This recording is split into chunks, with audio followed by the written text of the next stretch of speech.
ఇప్పుడు శుక్రవారం నాడు పొద్దున పెట్టినాం. పెట్టినాక సాయంత్రం వరకు మా మనవరాలు వస్తే 2 పండ్లు ఉండే కదా, ఇద్దరు మా కవలలు మనవరాలు కాబట్టి చెరుకు పండు ఇద్దామని తీసి బకెట్లో పెట్టి కడుగుదామంటారు. మా భార్య కంటకు చెక్కన కనబడ్డాడు. కనబడంగానే ఏంటి దాన్ని చూసేటరకు నాకు చూపించింది. అయ్యో మరి బాబా కనబడతాడు పండు మీద అని నేను చెప్పినాక అట్నే చూసినాక మా బిడ్డలకు మా అల్లుళ్ళకి అందరికీ, మా బిడ్డలు కూడా బాబా భక్తులే. వచ్చినాక వచ్చిళ్ళు శ్లోకాలు చదువుకున్నారు, అన్నీ చేసుకున్నారు, కొబ్బరికాయలు కొట్టుకున్నారు, అన్నీ చేసుకున్నారు.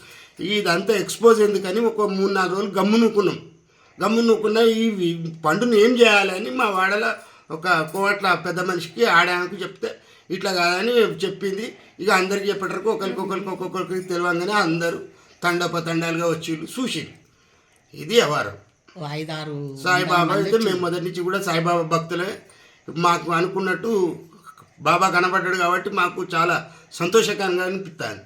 ఇప్పుడు ఎట్లా అనిపిస్తుంది మరి? ఇప్పుడు మంచిగానే ఉంది, చాలా హ్యాపీగానే అనిపిస్తుంది. మీ పేరు? కీర్తి నారాయణ. అయితే మేము దేవుణ్ణి పూజ చేసుకున్నాం. ఇటు చూడు. చేసుకొని పండు నైవేద్యం పెట్టినాక రాత్రి 7 గంటలకు మా మనవరాళ్ళు తింటాము తెచ్చి అంటే పట్టుకునేటరకు కనబడతాండు బాబా.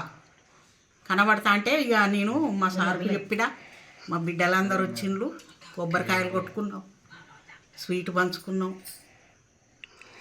శుక్రవారం నాడు ఎట్లా ఉన్నావు ఇప్పుడు? ఎట్లా ఉన్నాయి చుట్టుపక్కల ఏమైనా చూసారా? చాలా మంది, ఇవాళ 500 మంది దాటిండ్రు వచ్చి చూసిపోయారు. సుత్తాండ్లు దండాలు పెట్టుకొని పోతాండ్రు సాంకి.